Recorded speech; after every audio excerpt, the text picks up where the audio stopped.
नमस्कार दोस्तों।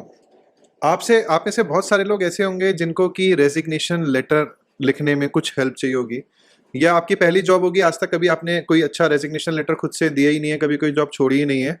सो आप कंफ्यूज हैं कि how to write a resignation letter. ठीक है, इस वीडियो में रेजिग्नेशन लेटर के क्या क्या की कंपोनेंट्स हैं, आपको रेजिग्नेशन लेटर में क्या क्या चीजें इंक्लूड करनी चाहिए वो भी बताऊंगा, और मैं आपको 3 से 4 अच्छे रेजिग्नेशन लेटर के फॉर्मेट्स भी दूंगा जो कि आपके पर्सनल रीजन से रिलेटेड या बेटर अपॉर्चुनिटी से रिलेटेड, किसी भी और चीज से रिलेटेड जो आप चाहते हैं वैसे हो सकते हैं। और उन फॉर्मेट में बस आपको अपना नाम डालना है, अपनी रेजिग्नेशन डालनी है, और वही सेम रेजिग्नेशन लेटर आप इजीली फॉरवर्ड कर सकते हैं।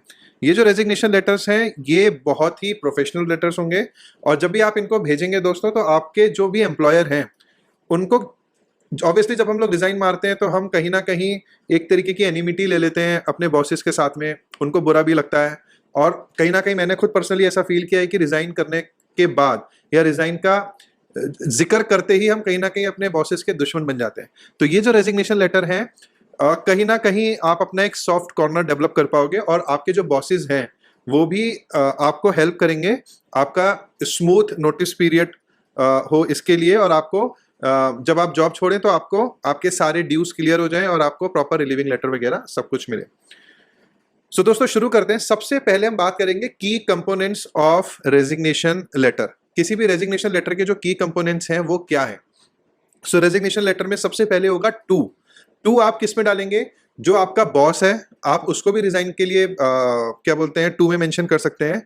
या कभी कुछ ऐसे हालात हो जाते हैं कि हम अपने बॉस को इन्फॉर्म नहीं कर सकते, तो फिर जो जो भी आपकी कंपनी है उसमें जो एचआर डिपार्टमेंट है, उस एचआर डिपार्टमेंट में जो कंसर्न पर्सन है आप उनको टू में रख सकते हैं। सो दो ही लोग बेसिकली, एचआर हो गया और आपका बॉस हो गया, ये दो ही लोग हमको टू में रखने होते हैं। हम किसको एड्रेस कर रहे हैं वो कॉलम टू हो गया। ठीक है, उसके अलावा आपकी सब्जेक्ट लाइन आ गई। सब्जेक्ट लाइन आपकी रेजिग्नेशन लेटर ही होगी ऑब्वियसली। ठीक है, जब आप रेजिग्नेशन डालते हैं तो आपको रेजिग्नेशन डालते समय में टू के बाद में अपना एक चीज और डालनी है कि रीजन क्या है। आपने 1 साल काम किया, 2 साल काम किया, आपका रीजन ऑफ लिविंग क्या है। तो जनरली अगर किसी को अच्छी जॉब मिल भी जाती है, कोई और कंपनी में जा रहा होता है, तब भी लोग ये बताने के बजाय में ड्यू टू पर्सनल रीजंस या फैमिली इश्यूज, इस तरीके की चीजें ही मेंशन करते हैं। कोई भी जनरली ये नहीं बताना चाहता कि मैं मतलब बेटर अपॉर्चुनिटी की वजह से जा रहा हूँ। जनरली लोग फैमिली रीजंस या पर्सनल इश्यूज ही लिखते हैं। तो ये हो गया रीजन। थर्ड चीज हो गई your willingness to train your replacer. ठीक है, योर रिप्लेसमेंट। तो बेसिकली क्या है कि जब आप जॉब छोड़ रहे हो तो आपके बॉस को एक सबसे बड़ी चिंता है, आपकी कंपनी को सबसे बड़ी चिंता ये होगी कि इसके हाथ का जो काम है वो नए बंदे को कौन सिखाएगा। ठीक है, सो आइडियली आपने जिस भी कंपनी में काम किया है, 1 साल, 6 महीने, 2 साल, 3 साल, जब भी आप उस जॉब को छोड़ रहे हैं तो आपको विलिंगनेस दिखानी चाहिए नए बंदे को जो आपकी जगह आ रहा है उसको ट्रेन करने में। और जो भी ट्रांजिशन हो रहा है, यानी आपसे रिस्पॉन्सिबिलिटी जो लेकर के दूसरे नए बंदे को रिस्पॉन्सिबिलिटीज दी जाती हैं, इसको बोलते हैं ट्रांजिशन। सो ये जो भी ट्रांजिशन हो रहा है इसमें हेल्प करने की आपकी इंटेंशन दिखनी चाहिए। ये सारी चीजें इसलिए होती हैं कि हो सकता है कल को आने वाले साल, 2 साल, 3 साल बाद इस कंपनी में आपके लिए और अच्छी अपॉर्चुनिटीज निकले, आप इस कंपनी में वापस आना चाहें। जिस नई कंपनी में आप जा रहे हैं उस कंपनी में हो सकता है कि आपको खुद को स्टैब्लिश करने में दिक्कत आए, आपको लगे यार मेरी पुरानी कंपनी अच्छी थी।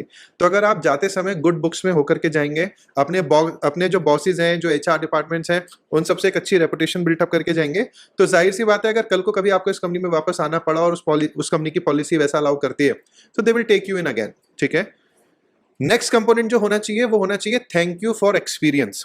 भाई आपने उस कंपनी में 2 साल काम किया, 1 साल काम किया, जितना भी टाइम आपने काम किया, आपने कुछ वहां से सीखा, आपकी स्किल्स डेवलप हुई, आपकी पर्सनैलिटी डेवलप हुई, आपने नई टेक्नोलॉजी सीखी, समझी, कुछ भी जो आपको प्रोफेशनल एक्सपीरियंस उस कंपनी से मिला, उसी की वजह से ही तो आज आपको दूसरी जॉब मिल रही है।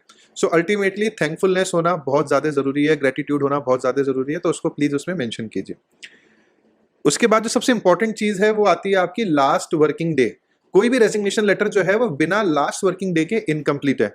आप 31st को रिजाइन कर रहे हैं, बट आपका last working day next month का 10th है, 15th है, या आप पूरे 1 महीने का नोटिस दे रहे हैं, जितना भी आप नोटिस दे रहे हैं वो बहुत इंपॉर्टेंट है, लास्ट वर्किंग डे वहां पे मेंशन करना।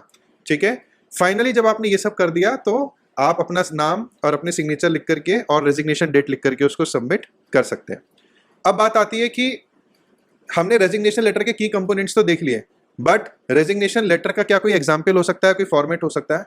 तो मैं आपको एक नहीं, डिस्क्रिप्शन में 3 ऐसे सैंपल दे रहा हूं जो आपसे आप में से हर किसी को सूट करेंगे, हर तरीके की जॉब के लिए, चाहे वो फ्रेशर हो, चाहे वो एक्सपीरियंस्ड हो, ठीक है, चाहे आपने 1 साल काम किया हो, 2 साल काम किया हो। ये जो मैं 3 आपको सैंपल्स दे रहा हूँ, आपने बस इसमें अपने बॉस का नाम डालना है, अपना नाम डालना है, जहां जहां पे भी चेंजेस की जरूरत है वो मैं अंडरलाइन कर दूंगा, और उन फॉर्मेट्स को आप यूज करके सिंपल अपने बॉस को मेल कीजिए, या पेपर पे अगर आपके वहां पे लिख के देने का ऑप्शन है तो आप पेपर पे लिख करके दीजिए, साइन कीजिए, एंड डन एंड डस्टेड।